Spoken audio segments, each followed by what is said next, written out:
Madame, Monsieur, bonsoir. Dans l'attente et la perspective de formation d'un nouveau gouvernement au Maroc, qu'est-ce qui devrait changer au niveau des choix et des propositions par rapport aux années précédentes et aux anciennes coalitions? Nous proposons une prospective et une analyse des forces en présence. Un deuxième sujet concernera l'Algérie. Comment se présente la situation dans ce pays après les procès de Blida à huis clos et les condamnations requises contre Saïd Bouteflika? Les généraux Tawfiq Meddine et Tartag, ainsi que Louisa Hanoun et le général Nezar et son fils qui sont en fuite. Ensuite, le troisième sujet sera la tension dans le Golfe et ses retombées internationales. Le dilemme de Trump à quelques mois des élections américaines. Pour cette émission, nous avons donc convié Naïm Kamal, fondateur et directeur de publication de Quid.ma, Madame Nzah Bouchareb, experte en développement durable et présidente de l'Association des femmes Haraki, Mohamed Hamid Douche, vice-président exécutif de l'Académie diplomatique africaine et ancien haut responsable de la BAD, expert des questions africaines, dit Monsieur Afrique. Mais avant de parler des sujets évoqués en introduction, un mot sur le décès de l'ex-président français Jacques Chirac. Et donc je me tourne vers Kamal pour nous dire un peu ce que tu en penses. C'est la disparition d'un grand ami du Maroc. Il faut le dire, tout le monde connaît la propension du président défunt aujourd'hui malheureusement pour le Maroc et pour l'Afrique en général. Il ne faut jamais oublier que l'une de ses réalisations, c'est le Quai Branly et les arts premiers, qui se sont par la suite développés vers d'autres perspectives.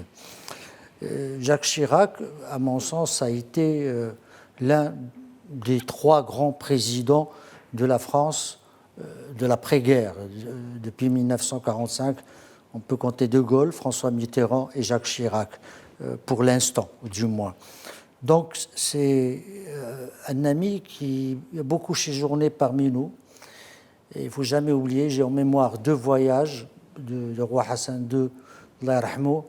D'abord, une fois qu'il est revenu en voyage en France après une longue période de boycott, et que Madame Chirac, Bernadette Chirac, s'était souciée elle-même en personne, donc au Palais Marinier, qui est celui, le Palais des Hôtes en France, qui est de proche la literie, des serviettes et du confort de son illustre hôte. Le dernier voyage de Hassan II, il ne faut jamais l'oublier, c'était 9 jours avant son décès, c'était le 14 juillet 1999, où il a assisté au défilé du 14 juillet, où une troupe de la garde royale avait participé et contribué, fêtant ainsi, on va dire, une amitié ancestrale. C'est ça, c'est ça.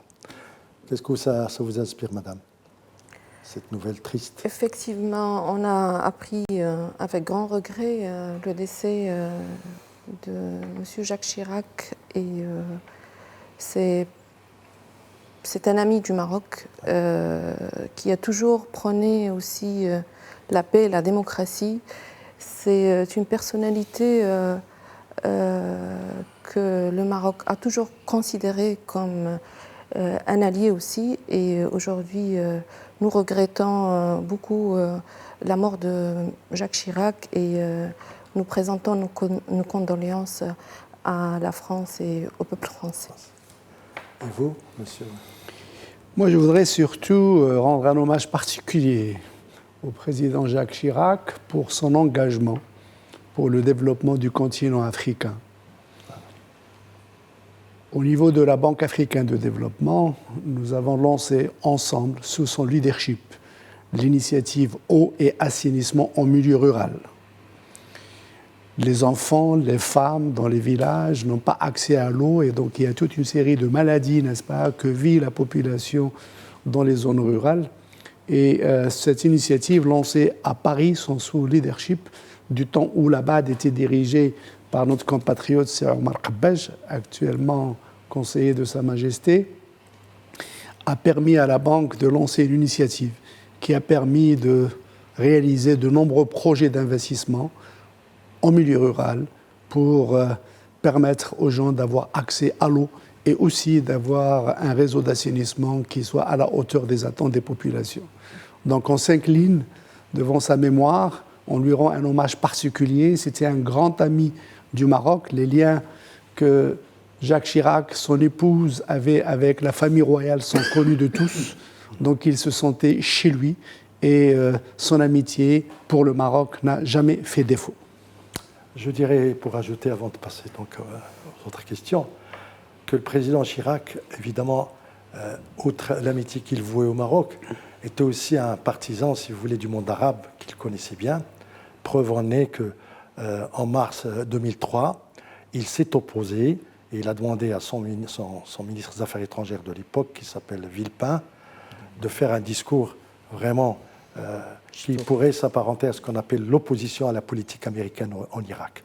Et tout à son honneur, et donc d'autant plus qu'après le décès de feu Hassan II, il y a eu une amitié qui l'a lié à Sa Majesté Mohammed VI, qui est exemplaire jusqu'à présent. Et donc on va passer, si vous permettez, donc, aux premières questions concernant le sujet qui nous ramène ici.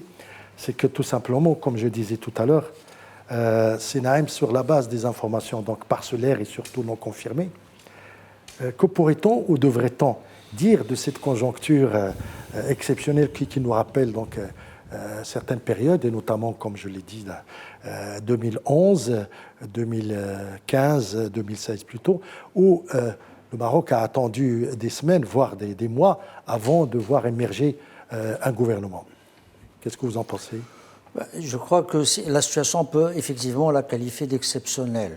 Cependant, on ne peut pas la comparer d'une façon catégorique à ce qui s'est passé en 2015, plutôt en 2016, après les législatives, pour la formation du deuxième gouvernement d'Abdel Kiran, où on a dû traîner le pied jusqu'à ce que le souverain nomme Saad el-Othmani pour dégager une majorité. Aujourd'hui, il y a une majorité constituée. Il est dirigé par le premier parti arrivé en tête des élections, le PJD. Il n'est peut-être pas homogène et il est certainement hétérogène, mais qu'il ne s'agit pas aujourd'hui de changer de majorité. Donc on n'est pas dans la même configuration. Ouais. Ce dont il s'agit aujourd'hui, c'est de recentrer le gouvernement, de peut-être le serrer, moins de ministres, moins de secrétaires d'État, plus d'efficacité, plus de cohésion et plus de cohérence, et également avec des objectifs, parce que tous les partis aujourd'hui, il faut le dire, ils ont les yeux rivés sur les législatives de 2021. Donc il va falloir, avant tout et après tout, non pas se concentrer sur le remaniement lui-même, mais sur le remaniement des mentalités et des esprits. Parce que c'est un credo d'ailleurs qui est revenu souvent dans le discours du trône, également celui du 20 août, de manière à ce qu'on réfléchisse autrement le Maroc, qu'on l'appréhende d'une manière plus pertinente, plus efficace, parce que ce qu'il faut faire, nous le savons, tout le monde le sait, maintenant il faut le faire et comment le faire.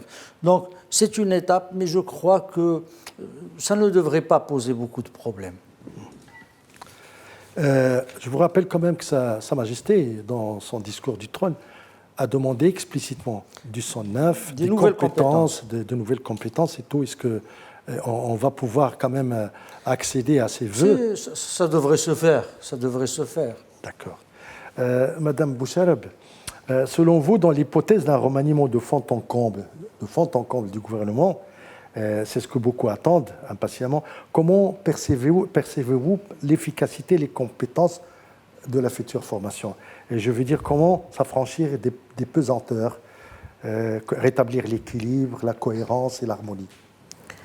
Je pense que, effectivement, comme a dit Naïm Kamal, aujourd'hui, effectivement, le discours royal du 30 ou celui d'octobre 2019 et aussi le discours de Dakar du 6 novembre 2016 a clairement tracé la voie et la feuille de route pour et fait un appel en fait à avoir un gouvernement carrément responsable et puis un gouvernement, je dirais, efficace et efficient.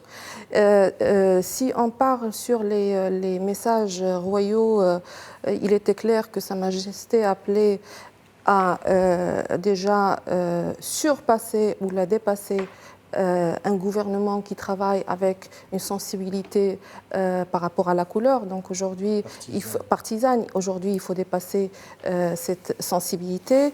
Sa Majesté, que Dieu l'assiste, a parlé aussi d'un programme clair et des priorités, notamment par rapport à l'Afrique, qui devrait être au cœur du programme de ce gouvernement, a parlé aussi des difficultés à aplanir pour surpasser un petit peu tous les retards qu'on a accusés aujourd'hui à travers certains programmes de développement. Et puis, il a parlé de l'efficacité et de l'efficience de ce gouvernement. Moi, à mon avis, je pense que aujourd'hui, s'il y a un appel à faire aux partis qui gouvernent, c'est qu'on n'a pas besoin de changer une personne par une autre, on n'a pas besoin de changer un parti par un autre, on n'a pas aussi besoin de revoir les coalitions, on a surtout besoin de mettre les bonnes personnes aux bonnes places et de travailler avec une vision qui est très clair par rapport aux priorités qui vont nous permettre de gagner cette transition. Aujourd'hui aussi, on a besoin de capitaliser surtout sur l'existant et de ne pas refaire ou de recréer la roue. Il y a un acquis, le Maroc a travaillé sous l'égide de Sa Majesté et il faut juste renforcer ce qu'on a construit jusqu'à maintenant. Un des points, et non pas des moindres, c'est de réhabiliter un petit peu les dysfonctionnements qu'on est en train de sentir aussi. Le prochain gouvernement ou la prochaine organisation qui va gérer la transition, je dirais qu'il devrait se pencher aussi sur ce point-là, qui est celui de réhabiliter les dysfonctionnements. Et surtout, un des points qui devrait être aussi porté par le prochain gouvernement, c'est l'innovation. Vous voulez dire de les mettre en exergue, les faits Absolument. C'est d'éliminer les c'est-à-dire de les mettre en exergue pour les attaquer. Absolument. Ils sont déjà, on les connaît déjà. On a des indicateurs qui sont clairs. On a des indicateurs qui sont clairs, qui nous donnent peut-être un résultat qui n'est pas forcément celui qu'on attend quand on couple où on découple tout ce qui est lancé aujourd'hui comme projet de développement et son impact sur la population, on voit clairement que l'impact n'est pas très important, ou du moins n'est pas celui qu'on attendait à travers toutes les réformes et les programmes et les projets de développement qu'on a lancés. Juste un petit mot par rapport à ça, M. Alaoui, si vous permettez. Je parlerai aussi d'un sang neuf au niveau du gouvernement. Ça sous-entend aussi une compétence, une expertise et surtout une innovation et un courage d'entreprendre des choses nouvelles.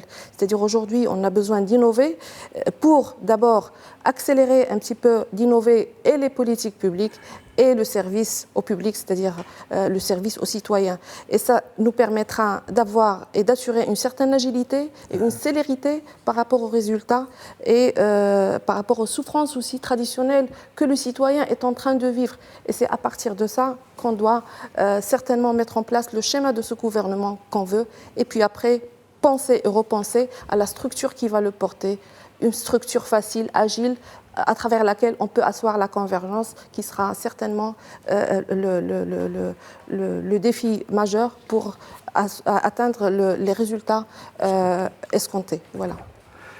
Si Mohamed Hamid Douche, je voudrais vous poser une question sur la politique étrangère, parce que vous avez travaillé beaucoup à l'étranger, en particulier en Afrique.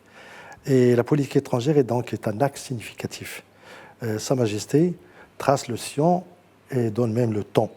On vient de le voir avec le discours qu'a prononcé la Tmani à New York, aux Nations Unies, où on a senti donc un souci du souverain d'axer notre diplomatie sur ce qu'on appelle la multilatéralité. Quel est votre sentiment à ce niveau-là ? Je crois qu'il faudra d'abord rendre un hommage spécial à Sa Majesté le Roi, Mohamed VI, que Dieu insiste, pour sa vision éclairée et surtout pour le courage de porter ce message portant sur le multilatéralisme au sein des instances planétaires qui sont constituées par le système des Nations Unies, qui est par excellence une organisation, n'est-ce pas, basée sur le multilatéralisme. Si on parle de multilatéralisme aujourd'hui, c'est par opposition à la politique du président américain, n'est-ce pas, qui lui privilégie plus, n'est-ce pas, l'aspect bilatéral que le multilatéral. Le multilatéralisme permet de mutualiser les efforts des uns et des autres, d'utiliser de façon rationnelle et intelligente les ressources disponibles pour défendre toutes les causes, n'est-ce pas, que connaît l'humanité.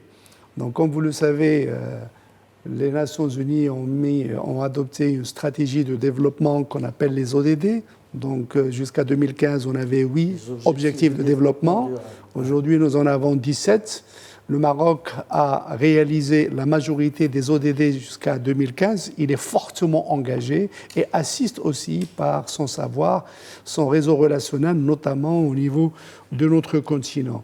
Donc, le Maroc est présent dans pratiquement toutes les organisations multilatérales, si je peux m'exprimer ainsi, en plus du système des Nations Unies et les agences spécialisées, qu'il s'agisse donc de l'UNESCO, de l'OMS, de la FAO, etc., ou qu'ils assistent des institutions financières internationales, type FMI, Banque mondiale, Banque africaine de développement, Banque islamique de développement, où vous avez les États du monde entier pratiquement qui sont actionnaires. Donc, grâce à cette stratégie, ça vous permet aussi d'être à l'écoute et être attentif à ce qui se passe ailleurs et de ne pas, n'est-ce pas, exprimer votre égoïsme, n'est-ce pas, qui peut être très préjudiciable à l'action multilatérale. Donc je pense que le choix fait par le Maroc, tel que ça a été rappelé il y a 2 ou 3 jours à New York par la voix de notre chef du gouvernement, qui a porté un message très fort de Sa Majesté, qui a été très applaudi, très apprécié par les participants à cette Assemblée générale des Nations Unies qui continue encore à l'heure où nous parlons aujourd'hui. Merci. Je reviens vers vous, c'est Kamal. Si l'on devait donc vous interroger sur un éventuel bilan, ce n'est pas le cas des législations passées, que diriez-vous et surtout contre quoi metteriez-vous en garde le futur gouvernement? Si je dois revenir sur les législations passées, je disons les plus récentes. Qu'il y a des choses qui se sont faites, d'autres qui ne se sont pas faites. Je crois que dans ses discours, le roi a un peu tout dit. On sait qu'on a le plan vert qui avance, on a l'ULTIS qui a réalisé des progrès, on a un peu plus, au moins, le tourisme qui fonctionne. Mais par ailleurs, on a des alertes que lance le Wali de la Banque du Maroc sur la croissance. Moi, si je dois dire quelque chose dans l'étape actuelle pour le gouvernement, c'est d'abord moins d'incohérence et plus de cohésion. Voilà. C'est essentiel. Madame Zahal a dit tout à l'heure, il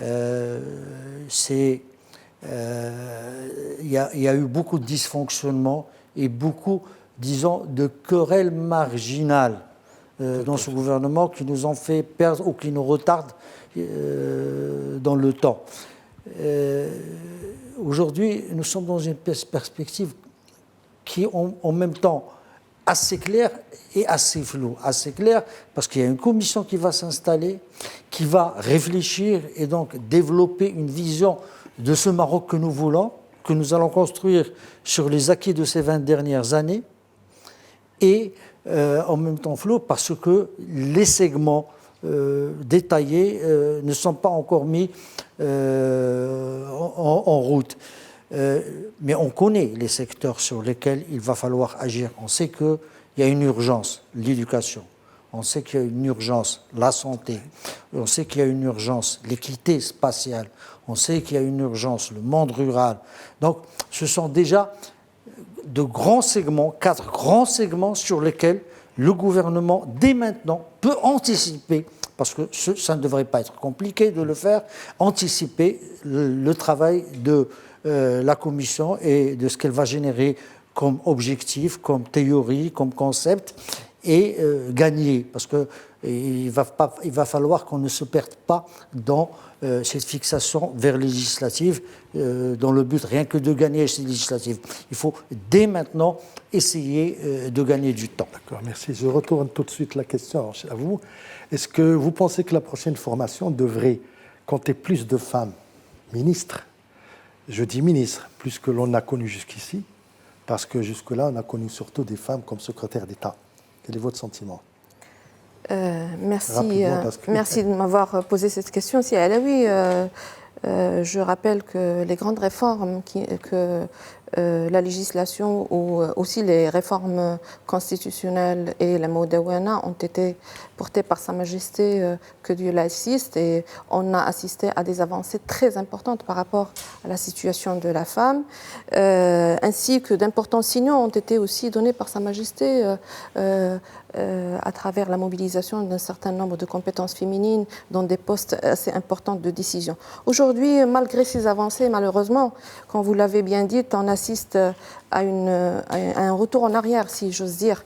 On avait avant des ministres au poste, maintenant on a des secrétaires d'État, ça de un.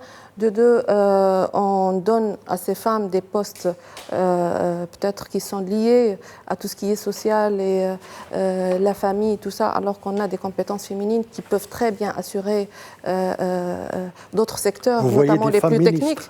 Absolument, absolument. Je vois plusieurs femmes ministres aujourd'hui au Maroc et je dirais que peut-être... Vous devriez voir la parité. Peut-être que c'est des choses qui ne sont pas liées uniquement à la loi, même si on a un système de quotas, on a des réformes assez importantes, c'est lié plutôt à tout ce qui est social et culturel. Donc aujourd'hui, on a besoin de tirer la sonnette d'alarme sur le fait que, on espère bien, autant que femme et autant aussi que présidente d'association des femmes Haraki, avoir encore plus de femmes ministres dans ce prochain gouvernement. Et je dirais peut-être un mot. Il n'y aura pas de développement, il n'y aura pas un modèle de développement inclusif si ces femmes sont hors de la sphère décisionnelle. On arrive presque à la fin de cette première partie. Rapidement, si Mohamed, outre le multilatéralisme proclamé haut et fort, donc, les visites royales en Afrique, comment vous les interprétez, comment vous les analysez, qu'est-ce qu'ils ont apporté pendant toutes ces années? Autrement dit, je veux dire la nature des accords de coopération finalisés avec les différents pays. Rapidement, s'il vous plaît, parce que là, on termine. Merci pour cette question. Je pense que la politique étrangère du royaume, n'est-ce pas, guidée par les orientations stratégiques fixées par Sa Majesté, ont donné des résultats très probants. D'abord, il faut rappeler que Sa Majesté a effectué une trentaine de visites officiel. Il reçoit aussi plus de 40 chefs d'État africains aussi ici. Il faut voir aussi dans l'autre sens, n'est-ce pas? Plus de 1000 accords de coopération ont été signés avec un accès particulier sur l'agriculture, sur l'éducation, sur la santé. Nous avons plus de 1000 entreprises marocaines établies aujourd'hui sur le continent. Nous sommes devenus le premier investisseur en Afrique de l'Ouest et le deuxième en Afrique de façon globale après l'Afrique du Sud, n'est-ce pas? Aujourd'hui, le Maroc est présent. Il était déjà présent, mais il a renforcé qualitativement la nature des interventions économiques qu'il fait. Mais il faut rappeler aussi que grâce à la plateforme financière que nous avons à Casablanca, Casa Finance City, de plus en plus d'investisseurs internationaux s'installent ici et à partir du Maroc, considéré comme la porte d'entrée vers le continent, vont sur le continent avec des entreprises et des institutions marocaines pour réaliser des investissements tout azimut. L'Afrique étant considérée comme étant la dernière frontière du développement. Donc tout le monde voit l'Afrique comme un diamant et chacun veut avoir sa part, n'est-ce pas, de ce gâteau africain. Donc je pense que c'est une excellente chose. Le retour du Maroc aussi au sein de sa famille institutionnelle, l'Union africaine, la demande d'adhésion formulée par le Royaume du Maroc aussi pour adhérer à la CEDEAO, les opportunités qui sont offertes aujourd'hui par la nouvelle zone de libre-échange continentale africaine qui va permettre d'aller vers tous les États. Nous avons 54 États africains, il faut le rappeler, mais il faut aussi que le Maroc soit à l'écoute de nos amis africains qui se plaisent, par exemple, qu'on n'a pas de compagnie aérienne africaine qui viennent ici, il n'y a pas d'institutions africaines qui sont là. Je pense qu'il y a un effort aussi d'ouverture de la part du Maroc pour que ce partenariat soit win-win. Merci. On va arrêter cette première partie. On reviendra dans quelques minutes, si vous permettez, après une pause. Merci. Nous abordons la deuxième partie de notre émission, le débrief. bien sûr avec nos invités, Naïm Kamal, fondateur et directeur de Quid.ma, Madame Nza Boucharb, présidente de l'association des femmes Haraki, et Mohamed Hamidouche, vice-président exécutif de l'Académie diplomatique africaine. Donc la question aujourd'hui, le thème plutôt, c'est l'Algérie. Naïm Kamal, un procès à huis clos qui a duré 2 jours à peine, n'est-ce pas, en l'absence des observateurs et de la presse internationale, mais qui s'est soldé par des peines trop lourdes. En l'occurrence, 15 ans pour Saïd Bouteflika et les généraux Tawfiq Médiane ainsi que Tartag, Atman, et surtout ensuite 20 ans pour des absents comme Khalid Nizar et son fils. J'ai oublié aussi les 15 ans pour Madame Louisa Hanoun, militante trotskiste. Alors, qu'est-ce que c'est? D'abord, je ne partage pas votre avis sur des peines très lourdes. Moi, je les trouve très légères. Parce que ces personnages ont été condamnés pour complot contre l'État et l'armée. Mais il y a autre chose qui n'a pas été dans ce procès, c'est que ces mêmes gens... Mais la rapidité du processus ne vous choque pas? Oui, c'est un procès à la militaire algérienne expéditif. Oui, bien sûr. Il n'y a pas contestation là-dessus. Quand vous contestez le mot lourde, moi je pense que ça a été d'autant plus rapide que, effectivement, 20 ans et 15 ans, pas encore dit pourquoi c'est presque un règlement de compte. Je vais dire, oui, c'est pas presque un règlement, c'est un règlement de compte. Quand je dis que ce ne sont pas des peines très lourdes, c'est parce que les mêmes personnages, d'abord, il y a quelqu'un qui manque au banc des accusés, c'est le général Gaïd Salah lui-même. Il était du clan, il est de la bande. Donc il y a ce fait, mais ces gens-là sont responsables d'avoir dilapidé en 20 ans 1000 milliards de dollars. 1000 milliards de dollars, c'est 10 ans de PIB marocain. Pour avoir un ordre de grandeur sur... Non, mais c'est vrai, parce que on dit 1000, on a du mal à imaginer ce que c'est 1000 milliards de dollars. Il faudrait peut-être la réduire à des comparaisons pour qu'on puisse saisir l'énormité des détournements qui ont eu lieu en Algérie. Et c'est pour ça que je dis, le procès, bien sûr, en Algérie, on a l'habitude au règlement de compte, on a l'habitude aux assassinats, on a l'habitude à être dans les brodequins, carrément, c'est-à-dire c'est l'armée. Et aujourd'hui, on a un mouvement qui s'embourbe, pour ne pas dire qui se complaît dans cette situation. Tous les vendredis, la population sort, tous les mardis, les étudiants sortent, et l'armée fait, et le général Gaïd Salah fait ce qu'il veut. Donc, ce procès, ça ne va pas régler grand-chose. Ça a réglé le problème de Gaïd Salah, qui ne s'est jamais rêvé en fort de l'Algérie, d'une telle manière. C'est certain, mais aujourd'hui, l'Algérie, plus que jamais, on aura d'autres procès expéditifs de la même manière. Mais l'Algérie est vraiment aujourd'hui devant l'imprévisible. Tout à fait.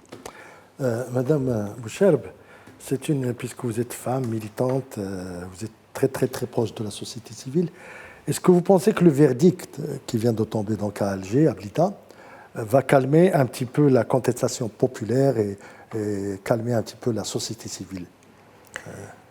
Écoutez, je pense après 8 ans du printemps arabe, c'est à l'Algérie de vivre son printemps, son propre printemps, sans le moindre doute qu'aujourd'hui le peuple algérien voisin, et notamment sa jeunesse, a perdu en fait toute patience devant une situation qui est celle d'un pays riche, et en même temps on a un peuple qui vit dans la misère.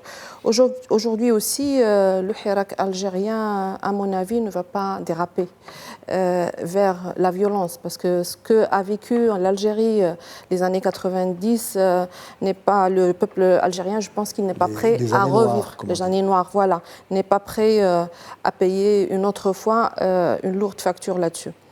La condamnation de ces symboles de l'ère de Bouteflika, à mon avis, c'est la dernière cartouche que le régime militaire est en train de jouer pour peut-être atténuer un petit peu la tension et d'éviter une volonté qui est celle du peuple et celle de sa jeunesse, c'est de vivre comme tous les peuples du monde en fait. Et je pense que l'avenir nous dira comment la situation va évoluer. Aujourd'hui, on n'a pas de réponse assez certaine par rapport à ce sujet.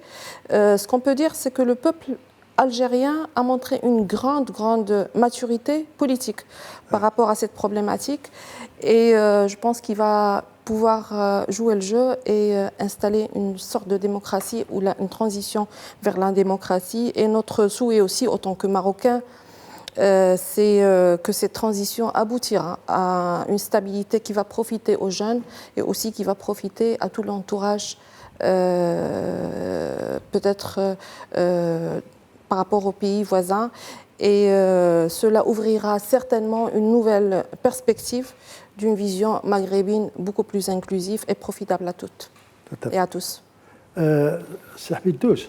Cette implosion, là, cette explosion, quelles conséquences a-t-elle sur la diplomatie algérienne? Et je dis ça tout simplement parce qu'aujourd'hui, il n'y a pas d'État représentatif, il n'y a pas de gouvernement, n'est-ce pas? Il y a simplement deux hommes qui sont là, un qui donc à la tête de l'armée et l'autre qui est une représentation fictive, c'est Al-Qadr Salah. Et donc, au niveau, par exemple, de ce qui se passe aux Nations Unies, notamment par rapport à la question du Sahara, comment on peut percevoir un petit peu cette diplomatie, entre guillemets, algérienne qui n'existe pas? Est-ce que la situation actuelle, est-ce qu'elle va, je veux dire, avoir des conséquences directes, impacter un petit peu sa politique extérieure? Certainement. Ce qui se passe en Algérie, c'est comme un volcan qui se réveille. Ouais. Le peuple était amnésique, il était mis à l'écart. Ouais. Donc il y avait une petite bande, n'est-ce pas, qui décidait ce qu'elle voulait. Elle abusait de l'absence de contrôle des institutions algériennes. Des milliards de dollars ont été dépensés pour entretenir le Polisario et entretenir le réseau, n'est-ce pas, des soutiens, n'est-ce pas, à la politique étrangère de l'Algérie, qui est gratuite, et qui prend du Maroc, considère le Maroc comme son ennemi numéro un, et c'est ce qu'ils ont inculqué, n'est-ce pas, à la jeunesse algérienne, etc. Aujourd'hui, la population algérienne considère que tout ce qui a été fait est faux, n'est-ce pas? Ce sont des actions politiques menées contre l'intérêt de la construction du Maghreb arabe, n'est-ce pas? Qui aujourd'hui est dans une situation de léthargie. Comment voulez-vous expliquer à nos amis africains qui nous interrogent que la frontière algéro-marocaine est fermée depuis 25 ans? Ceci est tout à fait inacceptable. La même mise de la diplomatie algérienne sur le Conseil, la Commission paix et sécurité de l'Union africaine ou de l'ex-OUA, n'est-ce pas, parce que nous étions absents, n'est-ce pas, donc lui permettait de dire ce qu'elle voulait. Aujourd'hui, le Maroc est membre de cette commission. Cette commission ne fait plus sortir de référence à ce conflit artificiel monté de toutes pièces, n'est-ce pas? Aujourd'hui, l'Algérie et sa diplomatie est totalement marginalisée et les gens découvrent la réalité des choses. La voix de l'Algérie s'est éteinte pendant cette période-là. Quand est-ce qu'elle va se réveiller? Eh bien, on va voir l'évolution politique que ce pays va connaître dans les prochaines semaines, les prochains mois. Aujourd'hui, on n'entend parler que de la diplomatie marocaine. Donc, vous voyez, on est plus visible sur le continent. Pourquoi? Parce que la diplomatie dictée par Sa Majesté a toujours été dans le sens de la construction et non pas de la destruction, n'est-ce pas? On a perdu, n'est-ce pas, des années de coopération au niveau de notre région. C'est la région la moins intégrée. Le coût de la non-intégration est estimé entre 2 et 3% du PIB. C'est des centaines de milliers d'emplois, n'est-ce pas, qui sont perdus dans notre espace, etc. Et nous avons tout pour nous unir. La même langue, la même religion, le même passé de lutte pour l'indépendance. L'Algérie a encore une dette de sang vis-à-vis du peuple marocain qu'il a soutenu dans sa guerre de libération. Moi, personnellement, j'en ai vécu dans ma chair parce que je fais partie de ceux qui ont souffert. On a oublié la guerre des sables de 63, plus de 3500 familles, n'est-ce pas, ont été expulsées vers 11 heures du soir. Quel était le crime qu'ils ont commis, hein? Nous avons perdu nos parents dans la lutte pour l'indépendance de l'Algérie, etc. Et qu'est-ce qu'on fait? On lève nos mains vers le ciel et on dit « Allah yahdihoum ». Et je pense que ceci va certainement changer. Les gens se sont réveillés en Algérie, ils savent que ça ne pourra plus être comme avant. Aujourd'hui, vous n'entendez pas la voix de l'Algérie au niveau des Nations Unies. Il n'y a pas de chef d'État aujourd'hui. Hein. Qu'est-ce qu'il y a? Tout à fait. Je voudrais juste ajouter un petit détail qu'on a vu sur la frontière.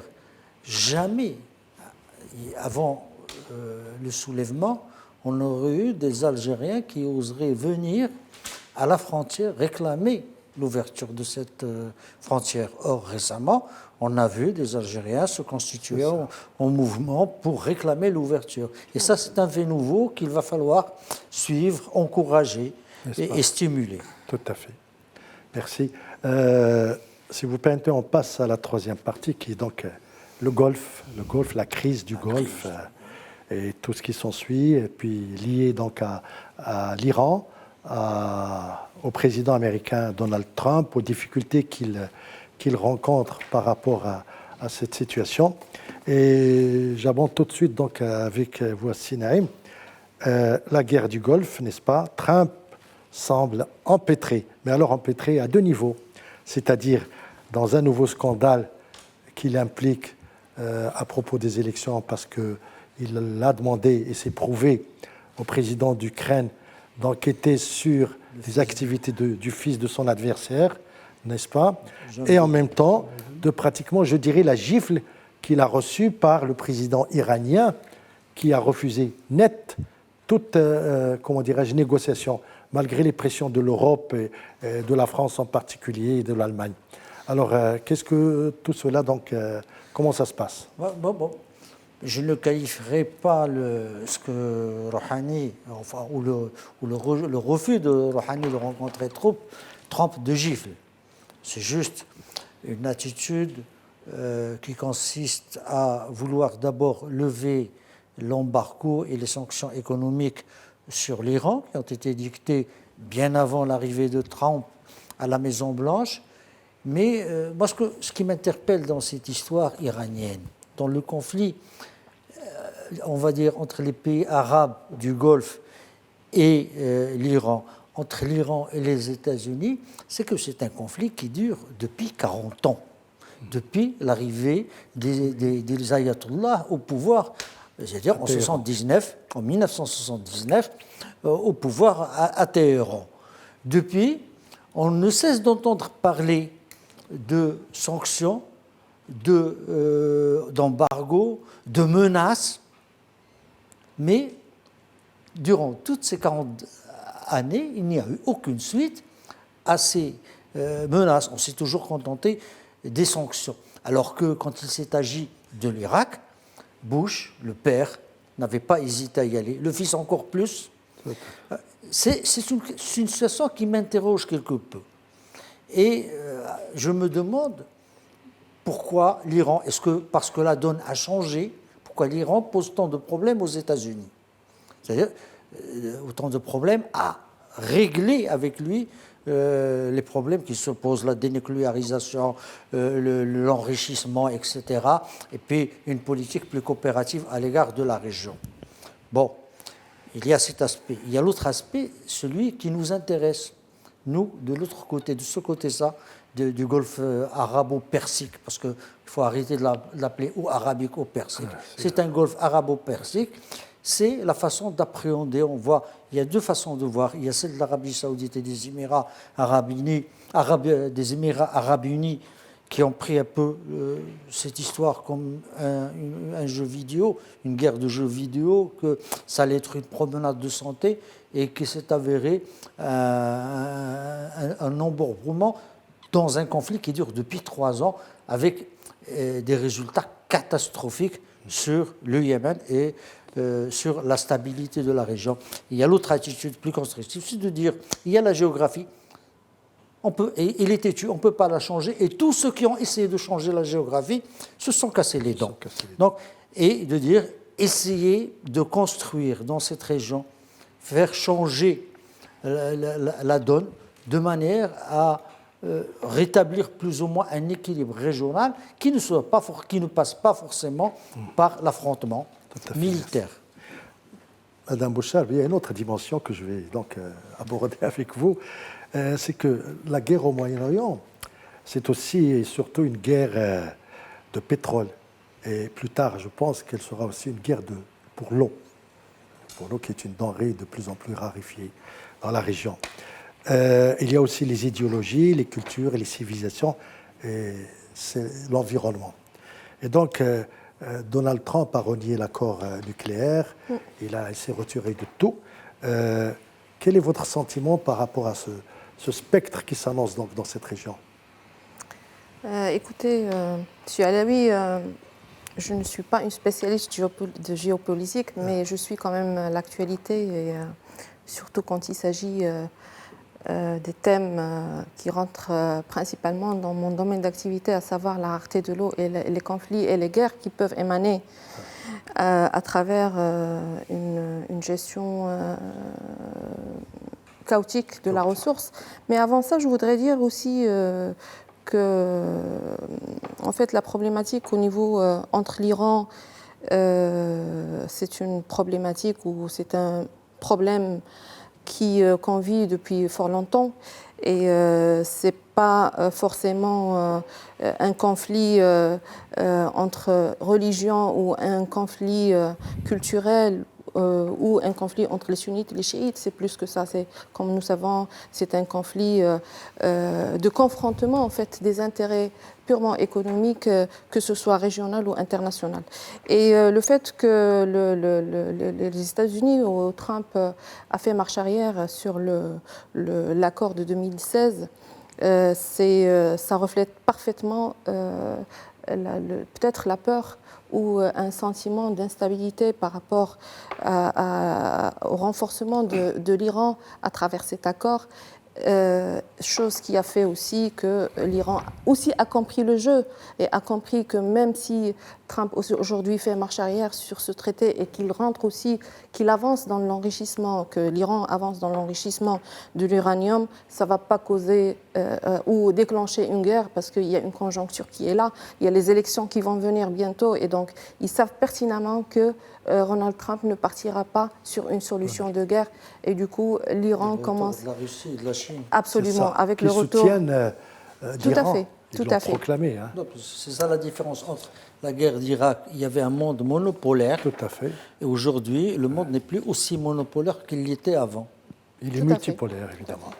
Et donc, je dirais que l'Iran profite de cette situation pour renforcer son influence géopolitique. Plus parce que c'est le talon d'Achille aujourd'hui de... Non, mais c'est-à-dire que même Trump s'est mis en porte-à-faux avec l'Europe. Parce que l'accord nucléaire qui a été dénoncé par la Maison-Blanche sous Trump est un accord multilatéral qui a été fait avec l'Allemagne, avec la France, avec l'Italie, je crois, et la Grande-Bretagne. Et de façon unilatérale, il l'a dénoncé. Et en même temps, à un moment où ces économies commençaient à s'investir en Iran, on les a sommés de se retirer. Et donc, il y a un déséquilibre qui s'est créé, dont profite diplomatiquement avec beaucoup de finesse Téhéran. Tout à fait, exactement. Donc, je disais très bien que c'est presque le piège, c'est tendu, ben le voilà. Et pour la question de l'eau, justement, la guerre liée à l'eau, je pense que la question hydrique au Moyen-Orient dépend principalement et essentiellement d'un droit. Et d'un droit des plus forts, comme le montre l'exemple de la Turquie, le Nil. Grâce à Dieu, au Maroc, on n'a pas cette problématique de ressources qui est partagée, notamment la ressource superficielle, mais à travers le monde, cette problématique... Le Maroc, c'est le seul pays qui ne partage, partage pas ses eaux. Les ressources d'eau, notamment les eaux superficielles. Et donc, je dirais que la thèse d'une possible guerre de l'eau au niveau de cette zone du continent est, à mon avis, très peu probable déjà, et bien qu'on essaye un petit peu de l'amplifier, merci beaucoup. Je pense que au moment où on sera conscient qu'on est en train de toucher à la survie et on est en train de toucher à la sécurité alimentaire, certainement on aura à trouver des solutions qui sont beaucoup plus optimisées. Mais laissez-moi dire deux mots, c'est que le problème des ressources en eau, bien sûr, comme vous le savez, c'est un problème qui est entre l'Irak, la Turquie et aussi la Syrie, et c'est un problème de gestion d'un bassin versant. C'est un problème qui est causé depuis fort longtemps, et aujourd'hui, avec l'aménagement d'un certain nombre de bassins versants au niveau de la Turquie, on a commencé à voir, ou bien on aura certainement des impacts sur la répartition de ces ressources entre les 3 ou les 4 ou les 5 pays qui sont en aval.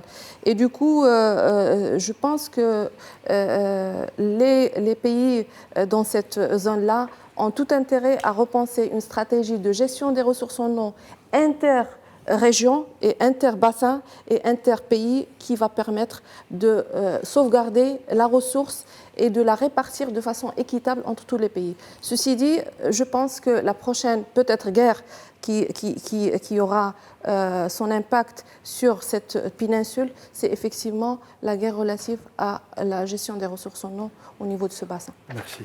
Une question, à mon avis, importante, c'est Hamid Douche. C'est qu'avant-hier, il y a eu une réunion, hier plutôt, pardonnez-moi, avant-hier, très importante réunion qui a été tenue, donc qui est coprésidée par le Maroc à New York, dans le cadre ou en marge de l'Assemblée générale des Nations Unies. Et elle a porté sur le terrorisme, naturellement. Et je vous pose cette question parce que aujourd'hui, j'allais dire, le terrorisme s'est déplacé, n'est-ce pas? Il se déplace donc du Moyen-Orient vers la Libye et il continue, il atterrit aujourd'hui, on le sait de plus en plus, en Afrique, notamment avec le Boko Haram. Qu'est-ce que vous en pensez de ce déplacement et des situations inédites? D'abord, je crois que la communauté internationale reconnaît le rôle privilégié que joue le Maroc dans la prévention et la lutte contre le terrorisme à travers la planète. Le Maroc a co-dirigé avec les Pays-Bas pendant 2 mandats cette commission internationale qui traite de cette question. Et confiance lui a été renouvelée pour co-présider maintenant avec le Canada au cours des 3 prochaines années, n'est-ce pas, le même comité. Il faut rappeler quand même que le terrorisme a commencé aussi en Europe, hein, donc en Espagne, en France, en Irlande, en Allemagne. Et aujourd'hui, ce nouveau phénomène que connaît notre zone a démarré au niveau du Moyen-Orient. Et ce qui se passe aujourd'hui dans les pays du Sahel, vous avez mentionné le cas de Boko Haram, ils ne sont pas les seuls. Boko Haram intervient au Nigeria, au nord du Cameroun, au Tchad et parfois au Niger, mais il y a d'autres mouvements qui sont dans les pays du Sahel. Le Burkina Faso est victime d'attaques quotidiennes, n'est-ce pas? Le Mali également. Mais l'origine de ce phénomène-là, il ne faut pas oublier ce qui s'est passé au niveau de la Libye, suite aux changements qui sont intervenus après la mort du colonel Kadhafi et les armes qui se sont, n'est-ce pas, propagées dans le sud de l'Algérie, dans le nord du Mali, n'est-ce pas? Et maintenant, des capitales qui étaient loin de ce phénomène, comme Abidjan, n'est-ce pas, ont été également victimes de ce phénomène.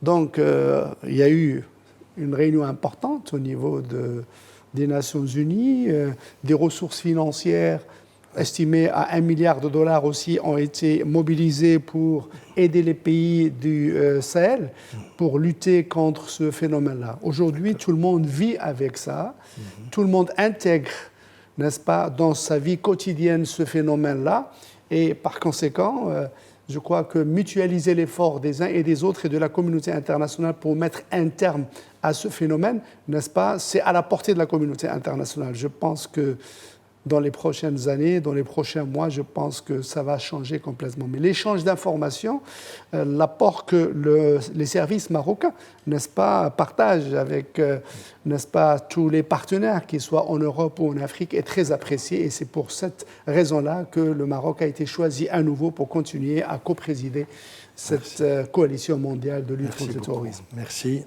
C'est la fin de cette émission. Merci à nos invités. Merci à nos téléspectateurs qui ont suivi cette édition. À la semaine prochaine. Au revoir.